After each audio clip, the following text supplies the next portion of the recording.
How should we behave toward one another?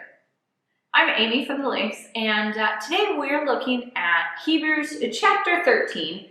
We're going to take a look at verse 1. It says this: "Keep on loving each other as brothers." When I first read this verse, I thought, well, how do brothers love each other? I know plenty of examples of brothers who maybe perhaps didn't love each other very well. But when I reflected on it a little further, a particular set of brothers came to mind. I can't remember which season it was, but on a season of Alone, they put two people on the season, and they had to survive in the wilderness together. And then there was this particular set of brothers who were competing as a team. And it was incredible watching the two of them. And they would argue and fight like cats and dogs, but they never dishonored one another.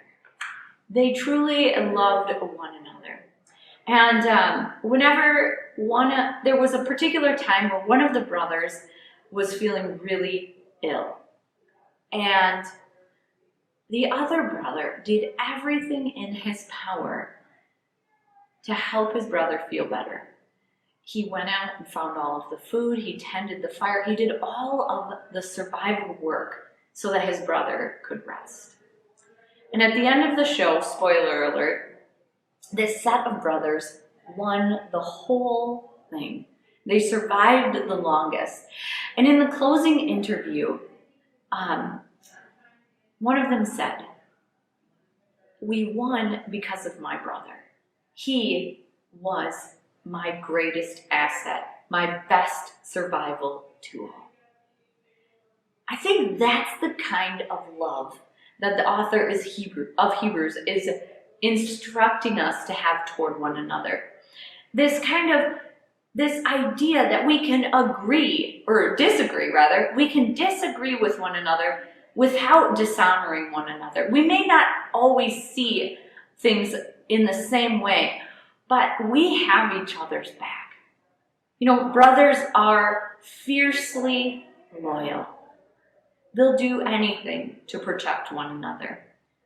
And they care for each other. They have each other's back when someone goes down. So, as you think about that, what does loving each other look like for us? Are we fiercely loyal to one another? Do we care for one another? And can we disagree without dishonoring one another? Let's press into that this week and today and love each other in a really great way. Let's be each other's best survival tool and our greatest asset. That's all I have for you today. Signing off from the Lakes.